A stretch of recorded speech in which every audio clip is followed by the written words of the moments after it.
So, the story of the McDonald's hot coffee case is well known, widespread.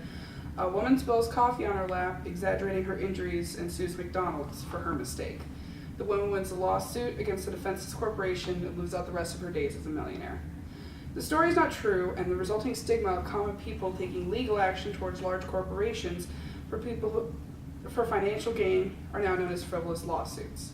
They have harmed the opportunities in the legal system for people who have been harmed to get the retribution they rightly deserve.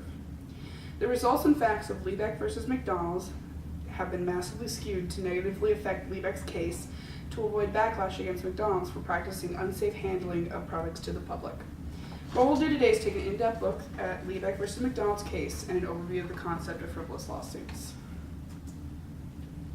Stella Liebeck was a 79-year-old woman from Albuquerque, New Mexico, who found herself in the hospital due to injuries sustained from spilling a cup of McDonald's coffee on her lap on February 27, 1992.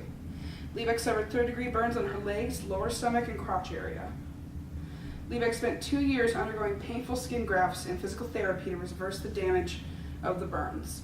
Mrs. Liebeck acknowledged that she was the one to cause the spill and additionally did not want to go to court.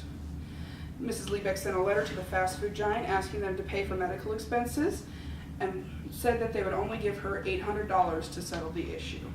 Mrs. Liebeck eventually went to court after McDonald's refused to help.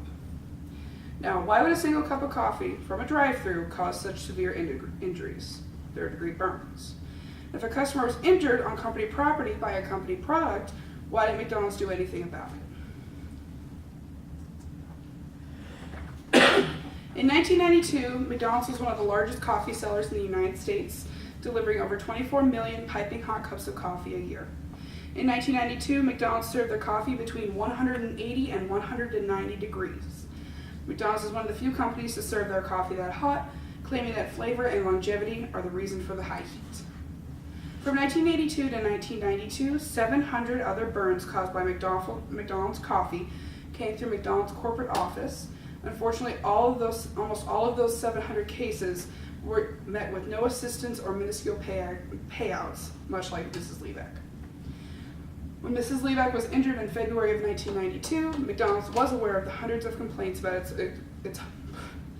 extremely hot coffee. Well, they had not done anything to rectify Why had they not done anything to rectify the situation? Because the court had never heard the situation until Stella Liebeck brought it to court. During the Liebeck versus McDonald's case, the jury heard both sides of the case. McDonald's attorneys argued that because Mrs. Liebeck had spilled the coffee on herself, that they were not at fault for the injuries sustained from the accident.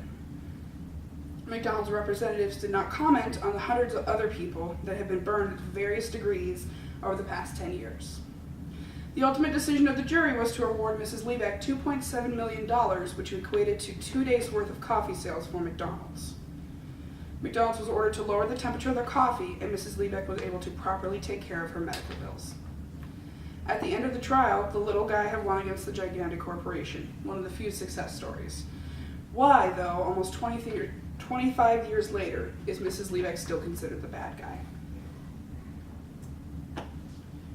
The definition of frivolous is not having any serious purpose or value.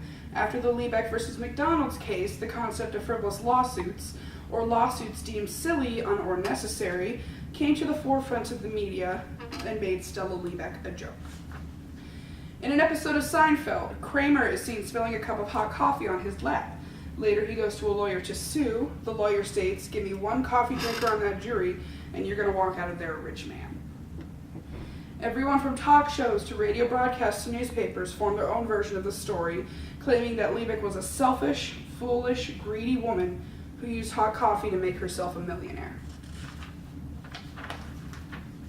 Liebeck's very serious case about personal injury caused by corporate products was written off as a lack of common sense and a personal attack on a company to receive money, and to this day, the facts of the case are still used to ridicule Stella Liebeck.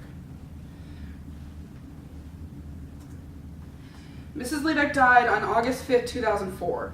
She died a mockery of American media for seeking damages against McDonald's when she was hurt. She never asked for much. All she asked was for help for medical bills. We need to take the concerns and injuries of the common people more seriously And if a corporation makes a product that is harmful to the general public, then I believe that they should be held accountable for their actions until there are no more Stella Liebecks. Thank you.